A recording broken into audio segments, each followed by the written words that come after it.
Một trong những tài sản mà khả năng tách ra nhanh Bitcoin và nhanh hơn Ethereum, đó là gọi là NFT. Why people ready to pay like 200 US, $200,000, right? I mean, 2 Bitcoin for an NFT. So yeah, look, I'm so cool, I'm so rich. There is more than 21 million millionaires on the planet, but there's only 21 million Bitcoin. So there's less than 1 Bitcoin per millionaire. I'm not saying you should invest in crypto. I'm saying that's the logic.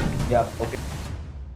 Chào mọi người, đây là một cái phần mà tôi biết là không ai trong chúng ta thích cả. Tuy nhiên là nó sẽ giúp cho các bạn tạo ra một sự khác biệt to lớn cho cái kênh của chúng tôi và động viên cái team của chúng tôi có thể tạo ra nhiều nội dung giá trị hơn nữa.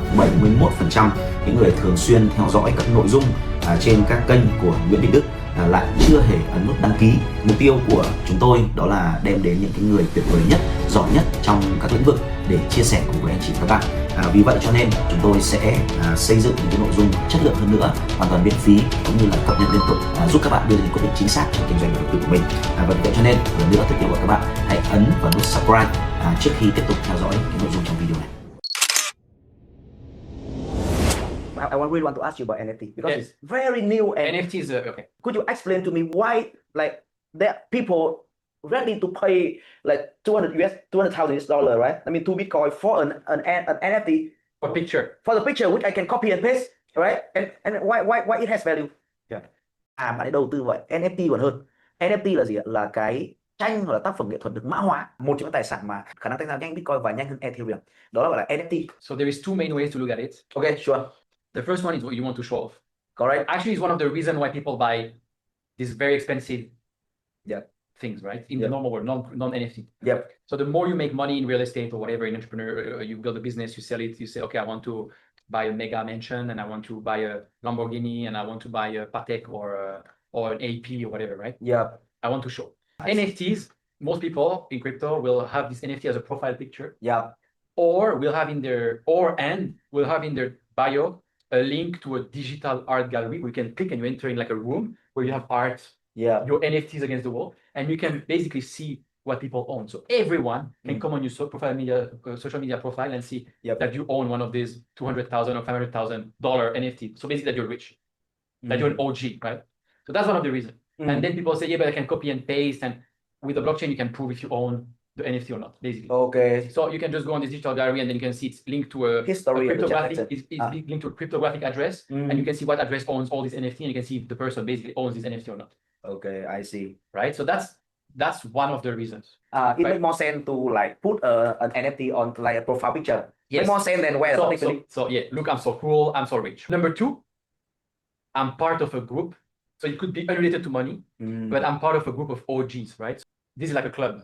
Yes. Right. So if you are part of this CryptoFund club, you can go. There's regularly events organized where you can go and meet the people who own these. Yeah. And these are only people who are either pretty rich, either OGs, because they got them very early before it became very expensive. Yes. And therefore they're experts in the industry, right? They were there early. Yeah. Right. And so this is the same as, and this is all linked. Being early is all linked to culture, right? Yeah. Very valuable, right? And so that's why certain pieces of art become very, very expensive or are worth tens of millions or hundreds of millions. Is that this is the new digital, we call that not cryptocurrency, digital assets. Digital assets. Do you want to own one of the key kind of artifacts or pieces of art that were built in the very beginning of this kind of new internet era? You buy an NFT. And there's not that many. Most of them are scams. That's what people think are a scam, right? Because there was many years ago, these NFT going crazy, and then people realize I can make money with that. I'm gonna create some random NFT and market them, and then people will buy, and then everything goes to zero. This means that the people who were there very early and understand that this is a key moment in Ethereum, which Ethereum is the infrastructure of the new internet. Correct. If you want to own a piece of that, you're gonna buy one of these NFTs, right? Yeah.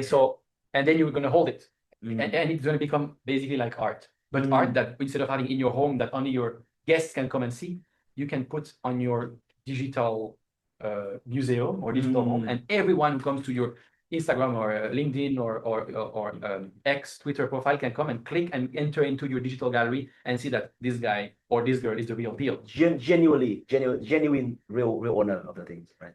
Absolutely, genuine real owner, and they own these key pieces that are out of price, right? All right. So they're the real deal. Are you able to create an economy and a culture of believer? Bitcoin is the ultimate example. This is kind of like a religion, and because there is such a religion and culture, and people were believer, then the value of the thing is going up, right? Because they don't something that is not held something that's not held and not in limited supply. So an amazing thing about these NFTs or even Bitcoin, right? Bitcoin, you could say, why is it so valuable? A digital gold, blah, blah, blah, because there is only 21 million Bitcoin forever, ever. So you could think, oh, there is more than 21 million millionaires on the planet, but there's only 21 million Bitcoin. So there's less than 1 Bitcoin per millionaire, right? If they all understand it one day, it's going to be worth a lot, right? Yes. Now you go to NFTs. What is the Bitcoin of NFTs? CryptoPunk. Yeah. There's only 10,000. Yeah. Only 10,000, right? So basically it's like way less than 21 million. Yeah. So basically then you start to understand what's the potential of price appreciation of that thing. Huge. And then there's a bunch of others, right? Owned by our parents and our grandparents.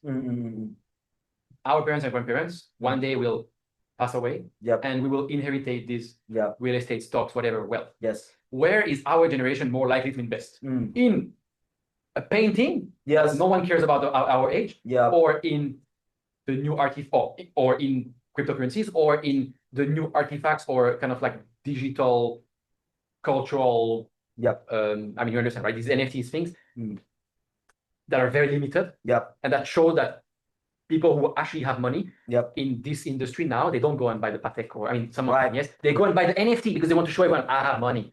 So it's all these things together. It's like the fact that all this money will go to the new generation that will not sell all the real estate and buy Bitcoin, but they will maybe say, I have more options now than my parents had or my grandparents had, and I might take a chunk of that and buy some Bitcoin or buy some NFT or buy some ETH. But I'm also talking about the normal 20 or 25-year-old or 30-year-old guy or girl today who just has a normal salary and wants to and understand that they should save 20% or 10% and invest. But what do I invest in to beat this 12% hurdle rate? Nasdaq or Bitcoin, right? So basically everyone.